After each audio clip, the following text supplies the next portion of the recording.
Majikan rumah pelacuran berkata kepadanya, "Sudah 2 minggu kamu berbaring, sakitmu makin menjadi. Kamu tak lagi hasilkan uang, malahan kepadaku kamu berhutang. Ini biaya melulu, aku tak kuat lagi. Hari ini kamu harus pergi." Malaikat penjaga Firdaus, wajahnya tegas dan dengki, dengan pedang yang menyala, menuding kepadaku. Maka darahku terus beku. Maria Zaitun namaku, pelacur yang sengsara, kurang cantik dan agak tua. Jam 12 siang hari, matahari terik di tengah langit. Tak ada angin, tak megah. Maria Zaitun keluar rumah pelacuran. Tanpa koper, tak ada lagi miliknya.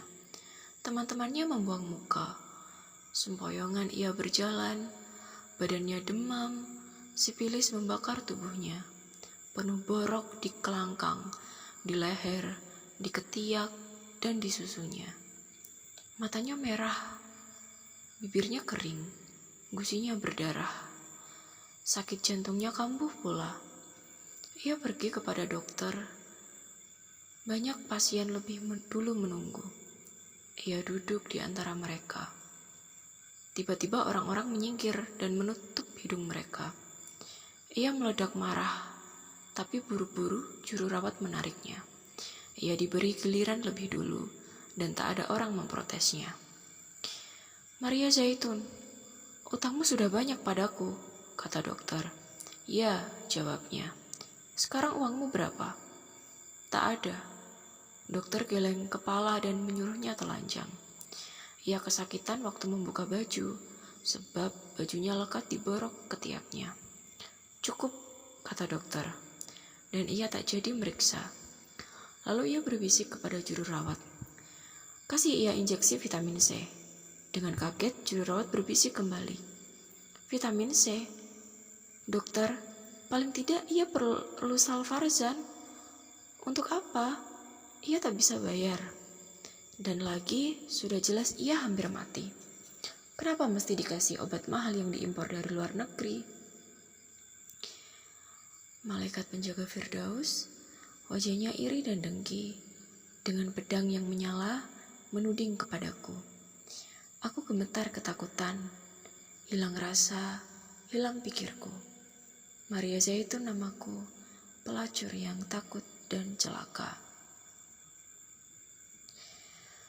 Jam 1 siang, matahari masih di puncak. Maria Zaitun berjalan tanpa sepatu, dan aspal jalan yang jelek mutunya lumer di bawah kakinya. Ia berjalan menuju gereja. Pintu gereja telah dikunci karena khawatir akan pencuri. Ia menuju pastoran dan menekan bel pintu. Koster keluar dan berkata, "Kamu mau apa? Pastor sedang makan siang. Dan ini bukan jam bicara." "Maaf, saya sakit. Ini perlu."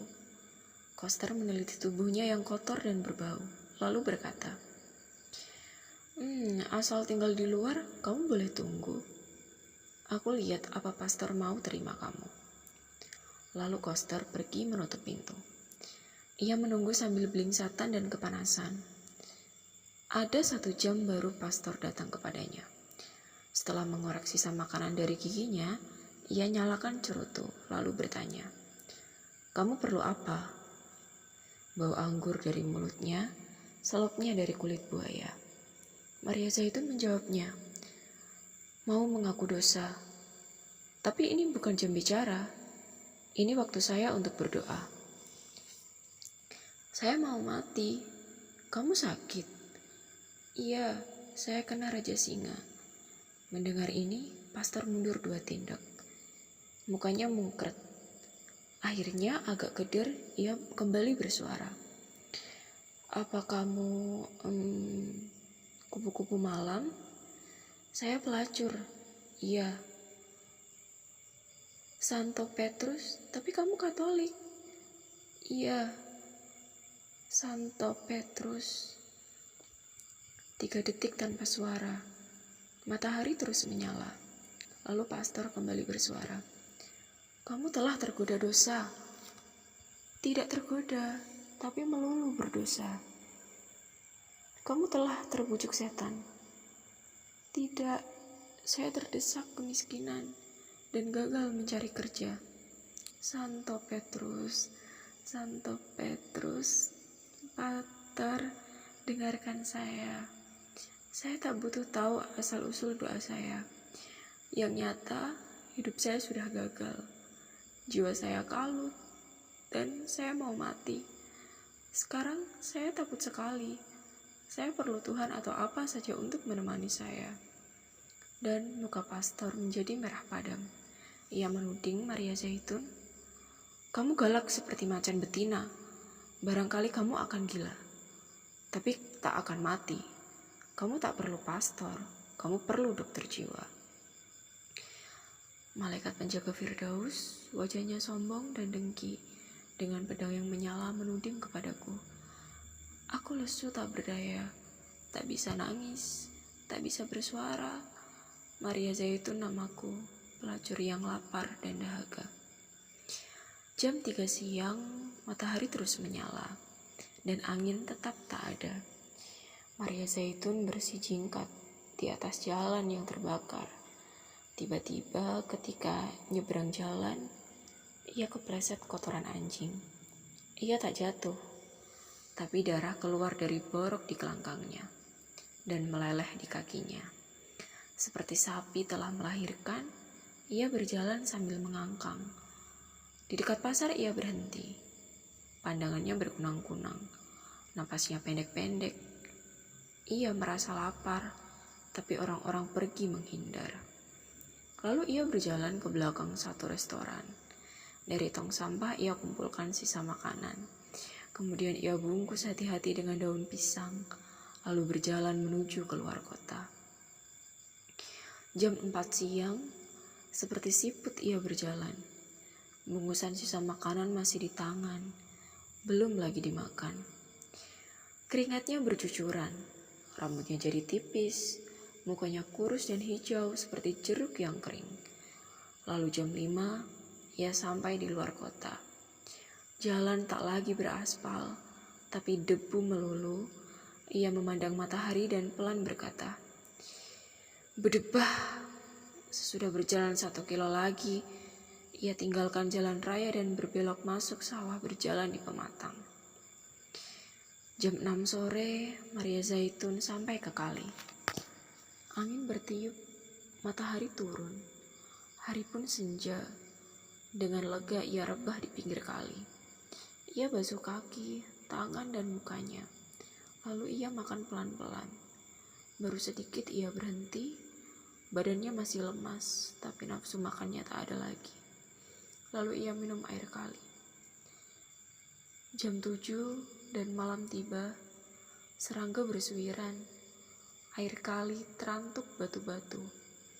Pohon-pohon dan semak-semak di dua tepi kali nampak tenang. Dan mengkilat di bawah sinar bulan, Maria Zaitun tak takut lagi. Ia teringat masa kanak-kanak dan remajanya.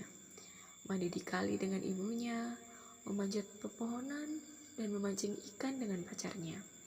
Ia tak lagi merasa sepi, dan takutnya pergi. Ia merasa bertemu sobat lama. Tapi lalu, ia ingin lebih jauh cerita tentang hidupnya.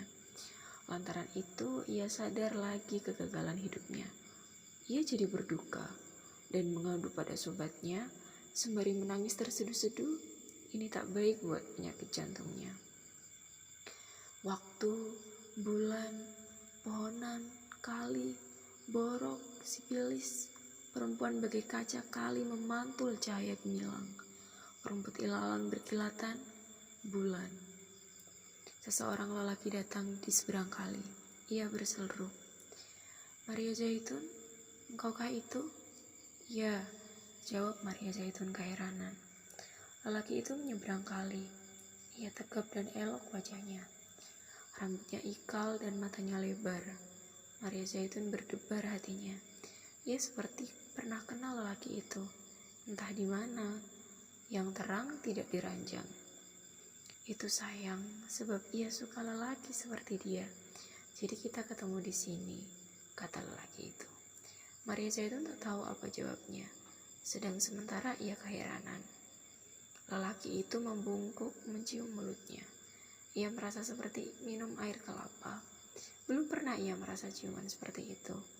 Lalu lelaki itu membuka kutangnya. Ia tak berdaya dan memang suka. Ia menyerah dengan mata terpejam. Ia berlayar ke samudera yang belum pernah dikenalnya. Dan setelah selesai, ia berkata kasmaran, "Semula kusangka hanya impian, bahwa hal ini bisa kualami. Semula tak berani kuharapkan bahwa lelaki tampan seperti kau bakal lewat dalam hidupku." Dengan penuh penghargaan, lelaki itu memandang kepadanya, lalu tersenyum dengan hormat dan sabar. "Siapakah namamu?" Maria Zaitun bertanya. "Mempelai," jawabnya. "Lihatlah, engkau melucu." Dan sambil berkata begitu, Maria Zaitun menciumi seluruh tubuh lelaki itu. Tiba-tiba ia berhenti. Ia menjumpai bekas-bekas luka di tubuh pahlawannya, di lambung kiri, di kedua telapak tangan, di dua tapak kaki. Maria Zaitun pelan berkata, "Aku tahu siapa kamu." Lalu menebak lelaki itu dengan pandang matanya. Lelaki itu menganggukkan kepala. "Betul, iya."